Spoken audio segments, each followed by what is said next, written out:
Imagine being a millionaire, owning one of Chicago's largest manufacturing companies, but feeling increasingly distant from the people who help keep your empire running. That's exactly how Mark Holland, a self-made mogul, felt. On a whim, he decided to shed his tailored suits and luxury cars to spend 1 week undercover as an entry-level worker at his own factory. What he discovered shocked him and changed his life forever. This is a story of humility, connection, and the unexpected. Truths revealed when wealth takes a backseat to raw human experience. Will Mark find the respect and admiration he craves from his employees, or will he uncover a side of his business he's unprepared to face? Where are you watching from today? Let me know in the comments below. Now, let's dive into Mark's journey. Mark Holland was no stranger to hard work. Growing up in a modest neighborhood on Chicago's South Side, he had built his business from the ground up, transforming a small machine shop into a multi-million-dollar manufacturing empire. But over the years, the trappings of success, luxury penthouses, private jets, and high-stakes meetings created a growing distance between him and his employees. One evening, while gazing out of his skyscraper office window, Mark overheard two executives dismissively joking about the factory workers. They called them cogs in the wheel and said, as long as they clock in, who cares what they think? That moment planted a seed in Mark's mind. The following week, under the guise of a new hire named Mike, Mark traded his tailored suits for steel-toed boots and a blue uniform, with a fake ID badge and a cover story as a down on his luck. Divorcee looking for a fresh start, he joined the bustling factory floor. The environment was a world away from his plush office, loud, fast-paced, and buzzing with camaraderie. However, Mark soon noticed something unsettling. Whispers about unfair conditions, a foreman with a sharp tongue, and workers afraid to speak up. On his first day, Mark struggled to keep up with the assembly line. The relentless pace and physical demands left him exhausted by lunchtime. His coworkers, though initially skeptical of the new guy, began offering small gestures of help, a tip on how to handle the machinery, a spare glove when he dropped his dot. One of them, a middle-aged man named Earl, stood out. Earl had been with the company for over 20 years, his hands calloused and his back slightly hunched from years of labor. He joked with Mark, calling him rookie, but there was a weariness in his eyes that Mark couldn't ignore. This job keeps us fed, Earl said one day during a break, but some days it feels like it's feeding on us. Mark also met Rosa, a single mother of two who worked double shifts to make ends meet. Despite her exhaustion, she always managed a smile and a kind word for everyone. "We're family here," she said, "but sometimes it feels like no one higher up notices."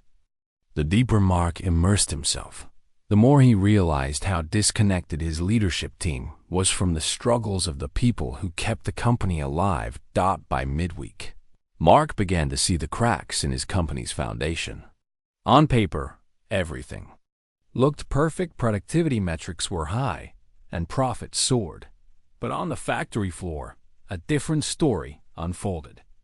Equipment often malfunctioned, causing delays that frustrated the workers. Earl explained, "We report these issues all the time, but management says repairs aren't in the budget. So, we make do." Mark also noticed the foreman, Greg, who seemed to thrive on intimidation. He yelled at workers for minor mistakes and made condescending remarks.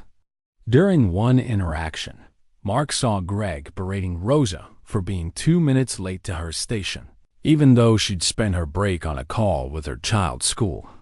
Mark clenched his fists, but he knew he couldn't blow his cover. Later that day, Earl confided in Mark that several workers felt disrespected and overworked, but they were too afraid to speak out. "The last guy who complained got his hours cut," Earl whispered. These revelations hit Mark hard. He had always assumed his managers upheld his values, respect, fairness, and teamwork. But from the factory floor, it was clear the reality. was far different. As Mark walked home to his temporary, modest apartment that evening, he couldn't shake the feeling that he had let his people down. This wasn't the company he had dreamed of building. Something had to change, but how could he address these issues without revealing his identity? The next day, Mark decided to dig deeper into the workers' struggles. During lunch, he sat with a group in the break room and listened quietly as they vented about their frustrations. Rosa mentioned the constant overtime. "I'm grateful for the work," she said, "but I've missed so many moments with my kids. I don't even remember the last time I had a weekend off." Earl chimed in. "We used to have quarterly meetings where we could voice concerns, but those stopped a year ago. Management said it wasn't efficient." Others nodded in agreement, sharing stories of how small perks like holiday bonuses and employee appreciation events had vanished. Mark realized the impact of every cost-cutting decision he had approved without fully understanding its ripple effects. While these measures boosted the bottom line, they came at the expense of morale and trust. Things took a darker turn when Mark overheard Greg talking to another supervisor. "If anyone causes trouble, just make their shifts unbearable. They'll quit on their own," Greg said with a smirk. It was a side of his business Mark never imagined existed. The breaking point came when one of the workers, a young man named Jason, injured his hand on a faulty machine. Instead of addressing the issue, Greg brushed it off, saying, "Just patch him up and get someone else on the line." Mark could no longer stay silent. That night, Mark began drafting a plan to confront the culture he had unknowingly allowed to fester. But he knew it wouldn't be easy. Changing the system meant facing his own blind spots. That night, Mark sat in his dimly lit apartment, overwhelmed by guilt and determination. The faces of his employees, their stories, and the harsh reality they endured weighed heavily on him. He questioned his own leadership and wondered, had success blinded him to the humanity that built his empire? Mark returned to the factory the next day with a renewed sense of purpose. Though he still maintained his cover as Mike, his focus shifted from observing to subtly encouraging the workers to speak up. During a break, he suggested to Earl and Rosa that a united voice might have more power than individual complaints. "What if we made a list of issues and presented it as a team?" he asked carefully. Rosa hesitated. "Greg would find out, and we'd all be in trouble," she said, her voice laced with fear. Earl nodded solemnly. "He's right. They'll just replace us if we push too hard." Meanwhile, Greg's behavior grew worse.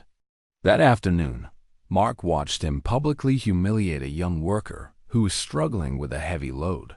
Greg barked, "If you can't handle it, find another job." The worker's hands shook as he tried to keep his composure. Mark's frustration boiled over. In a quiet moment, he pulled the worker aside and encouraged him to stand tall. "You're worth more than this," Mark said. The words felt ironic coming from him, a man who had unknowingly allowed such treatment to go unchecked.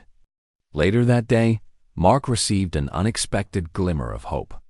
Earl discreetly handed him a folded piece of paper containing a list of complaints from the workers. "If you believe we deserve better, then prove it," Earl said, his voice steady but firm. Mark knew this was his chance to make things right, but it would mean revealing his true identity and risking the trust he had worked to build. The final day of Mark's undercover week arrived, and the tension in the factory was palpable. Greg had heard whispers of workers banding together to raise concerns, and his mood darkened. He prowled the floor, barking orders louder than usual. While the workers tried to keep their heads down, Mark carried the folded list of grievances in his pocket, feeling its weight as if it were a stone. He knew this was the moment to act, but he also feared alienating the very people he wanted to help. He decided to confront Greg in private, hoping to defuse the situation before it escalated. In the foreman's office, Mark calmly presented the list and said, "These are real concerns from the team. Ignoring them isn't going to make them go away." Greg scoffed, leaning back in his chair. "Let me guess. You're the ringleader of this little rebellion?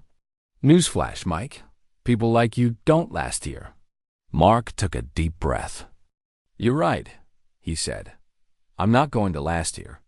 But not for the reason you think." With that, he pulled out his real ID badge and set it on the desk. Greg's face turned pale. "Mr. Holland," he stammered. I didn't realize." "That's the problem, Greg," Mark interrupted, his voice firm. "You don't realize how your actions affect people. And I won't tolerate it any longer." As word spread of Mark's true identity, the workers gathered in silence, unsure of what to expect. Standing before them, Mark vowed to rebuild trust, starting with an open forum to hear their voices directly. This was the beginning of a profound reckoning, not just for his company, but for Mark himself. The factory floor was eerily quiet as Mark stepped forward to address his employees. His heart pounded, not from fear, but from the weight of responsibility. For the first time in years, he wasn't speaking as a CEO behind a podium or in a polished boardroom. He was speaking to the people who truly mattered. "I owe you all an apology," Mark began, his voice steady but raw with emotion. "For too long, I've been sitting in an office, making decisions without understanding what they mean for you. This past week has opened my eyes." The workers exchanged glances, their expressions a mix of surprise and skepticism. Rosa folded her arms, waiting to see if his words would match his actions. Mark turned to Earl and unfolded the list of grievances he'd been handed. "I've read this list, and every point on it is valid. You deserve better equipment, better schedules, and most importantly, better respect." The tension in the room softened slightly, but Greg, standing at the edge of the crowd, shifted uncomfortably. Mark addressed him directly. "As of today, Greg, you're relieved of your duties. Your management style doesn't reflect the values of this company or the respect these workers deserve." A ripple of murmurs spread. Across the room, Rosa raised her hand.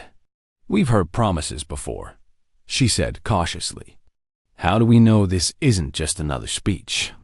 Mark nodded, expecting the challenge. "You'll see changes immediately. And to start, I'm reinstating the quarterly meetings you all asked for. This time, I'll be there to hear your concerns directly." The room was silent for a moment, before Earl began clapping, soon joined by the rest of the workers. For the first time in years, hope began to bloom on the factory floor. Mark knew that words alone wouldn't be enough to repair the damage that years of neglect had caused.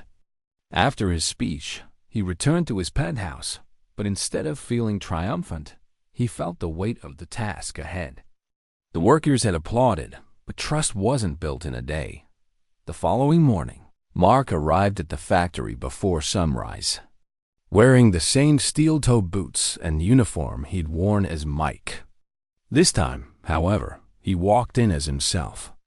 The workers watched cautiously, curious about what this day would bring. Mark had prepared a series of immediate actions.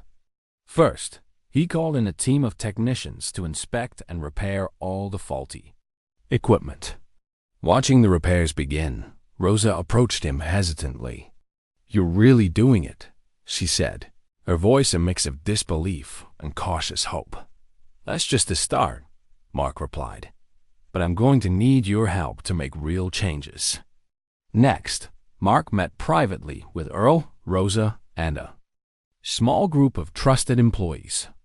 "I want to create a committee of workers who can represent everyone on the floor," he said. "You'll have a direct line to me, and we'll work together to address issues as they come up." The group exchanged glances, surprised by the proposal. Earl finally nodded. "If you're serious about this, we'll give it a shot." Meanwhile, Mark's decision to fire Greg created ripples throughout the management team. Some managers welcomed the change, while others bristled at the shift in dynamics. Mark held a meeting with all department heads, making his expectations clear. This isn't just a PR move, he said firmly. If you can't lead with respect and fairness, you won't have a place here. As the days passed, visible changes began to take shape. Workers noticed new safety protocols being implemented, and schedules were adjusted to allow for more balanced shifts. Rosa, for the first time in months, was able to leave work early to attend her daughter's school recital. She returned the next day with tears of gratitude in her eyes. Still, not everyone was convinced. Jason, the young man who had injured his hand, approached Mark during a break. "I'm glad things are changing," he said. "But how do we know this will last?" Mark smiled thoughtfully. "You don't," he admitted. "But I'm not asking you to trust me blindly. I'm asking you to hold me accountable. If I don't follow through, I want you to call me out." By the end of the week, the atmosphere in the factory was noticeably lighter. Earl, once weary and skeptical, offered Mark a handshake. "You've got a long road ahead, but you're off to a good start," he said for Mark. The week hadn't just been about fixing his company. It had been about rediscovering the purpose behind it. Mark didn't waste time celebrating small victories. The week of undercover work had been just the beginning, and he was determined to prove his commitment to lasting change. Back in his corporate office, he launched a company-wide initiative to address systemic issues within the organization. His first major move was the introduction of a worker-driven improvement program. "If anyone knows how to make this company better, it's the people on the factory floor," Mark said during an all-staff meeting. He allocated funds for employee-led projects, encouraging workers to identify and prioritize improvements in safety, workflow, and morale. To ensure the changes were more than symbolic, Mark hired an external auditing firm to evaluate workplace conditions and provide unbiased feedback. He also made it a point to visit the factory weekly, not as an executive giving orders, but as a listener. Mark's transparency began to inspire others. Rosa, who had once hesitated to speak out, became a leader on the newly formed employee committee. She worked closely with management to create more flexible shift options, ensuring parents like herself could balance work and family life. Earl, too, found his voice. He spearheaded an initiative to train workers on using new, safer equipment that Mark had approved. "For years, we've been told to adapt to the tools we have," Earl said during a meeting. "Now, we're being given tools that adapt to us." Despite the positive momentum, not everything went smoothly. Some managers resisted the changes, citing increased costs and slower production rates. Mark addressed their concerns head-on. "I'm not looking for shortcuts," he said firmly. "If we build this company the right way, the rewards will follow, not just for us, but for everyone who keeps it running." Mark also tackled the lingering effects of Greg's toxic leadership. He personally invited Jason, the injured worker, to a feedback session with the new foreman. Together, they discussed ways to create a safer environment. Jason, initially shy, gained confidence as Mark encouraged him to share his thoughts. One of the most profound moments came during a company-wide celebration, where Mark honored the contributions of longtime employees like Earl. "These people aren't just workers. They're the backbone of everything we've built," Mark said, his voice cracking with emotion. As the event ended, Rosa approached Mark with her 2 children. "You gave me something I thought I'd lost, a chance to hope for a better future," she said. Her children hugged Mark, and he smiled, realizing the impact of his efforts extended far beyond the factory walls. In the months that followed, the company experienced a shift not only in culture, but also in success. Employee satisfaction soared, productivity stabilized, and for the first time in years, turnover rates plummeted. Mark knew the journey wasn't over, but he felt confident that his company was finally living up to the values he had envisioned. Months after Mark's transformative week undercover, his company had become a model of respect and collaboration. The once overworked and undervalued employees now took pride in their roles, knowing their voices mattered. Mark's decision to listen, adapt, and lead with empathy not only improved the company, but also changed him as a leader. Rose's life had taken a turn for the better. With her newly balanced schedule, she was able to spend more time with her children, and her confidence as a committee leader inspired others to speak up. Earl, once skeptical, became the go-to mentor for younger workers, sharing his years of experience and newfound hope for the future. Mark often reflected on how close he had come to losing sight of the values that had guided him early in his career. "Success isn't measured by profit alone," he said during a company-wide meeting. "It's measured by the lives we impact and the legacy we leave behind." The factory was no longer just a place of work.